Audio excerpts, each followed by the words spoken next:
आनंदम प्रणाम।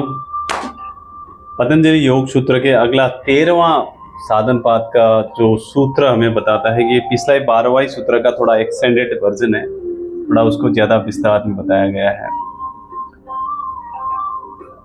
इस सूत्र का बहुत अच्छे से एग्जाम्पल हमारे 4th chapter on freedom by Swami Satyananda ji की किताब में है।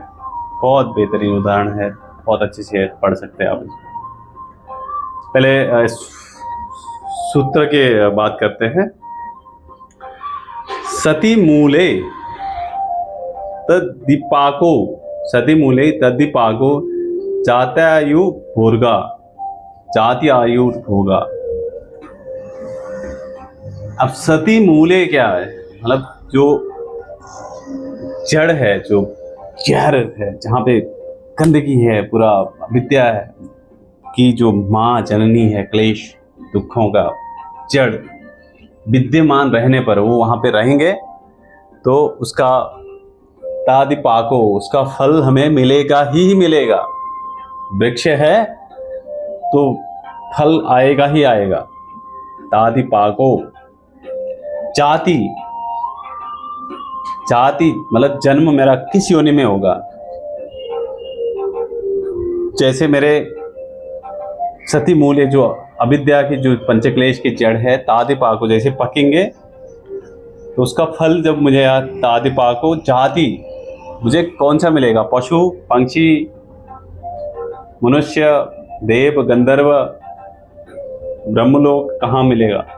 दैट डिपेंड ऑन माय संस्कार। आयु, मेरा लाइफ स्पैन कितना होगा, मेरा जीवन कितना चलेगा। होगा मतलब भोग सिर्फ सुख ही नहीं होता है, दुख भी भोग होता है। मैं पीन है पूरा, ना मैं मर पा रहा हूँ ना जी पा रहा हूँ, ऐसी अवस्था में हूँ ना, मुझे होश ही नहीं है।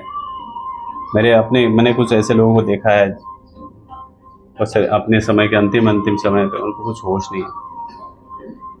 उनके अपने जो लोग हैं वो ही उनको शुद्धि क्रियाओं का उसमें उनकी मदद करता है। होगा सिर्फ सुख ही नहीं होता है, 3 तरह के भोग होते हैं। एक सुख होता है, एक दुख होता है और एक मिश्रित होता है। There are 3 type of experiences. तो one is pleasure, one is pain and one is mixed. तो इसके लिए जो स्वामी सत्यानंद जी ने बेहतरीन जैसे एक एग्जाम्पल दिया है कि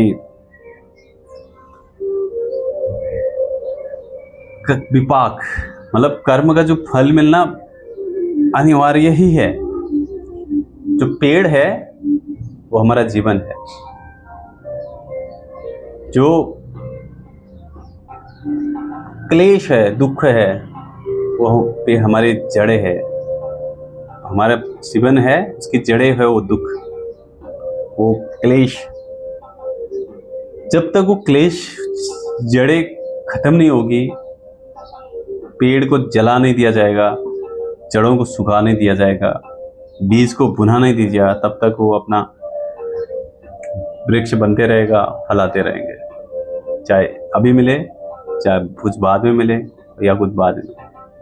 अब बीज का संचय कैसे होता है, उसमें और एक किताब में बहुत अच्छे से एक्सप्लेनेशन दिया है किसान का। किसान अपने जमीन में बीज लेके जाता है, जोतता है जमीन को, उसमें खाद डालता है, उसमें पानी लगाता है और नेचर के ऊपर छोड़ देता है, बीज डाल देता है, उसको संभालता है जानवरों से, सबसे।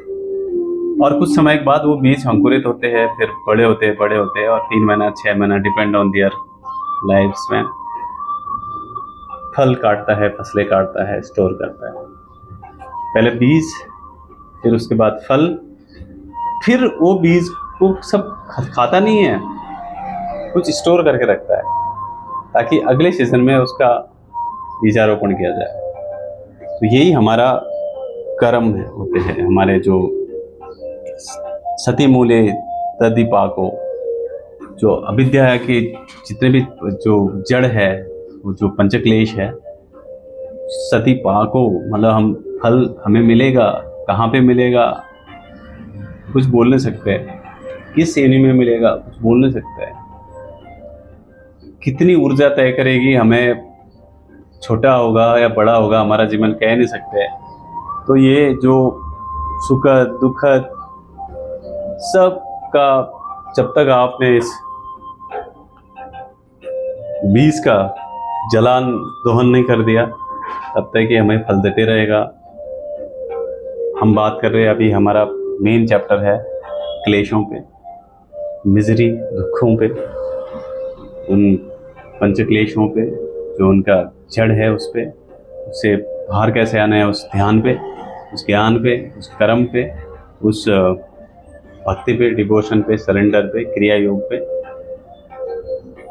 उम्मीद करते हैं कि आपको अच्छा लग रहा होगा, अच्छे सीख रहे होंगे, और इन किताबों को जो मैं रेफरेंस कर रहा हूँ आप ज़रूर पढ़िए। इतने अच्छे अच्छे लोगों ने हम लिखी है, हमारे तक पहुँचाई है, हमारे ऊपर बड़ा उपकार है उनका, अपने अनुभव को साझा किया है, शेयर किया है।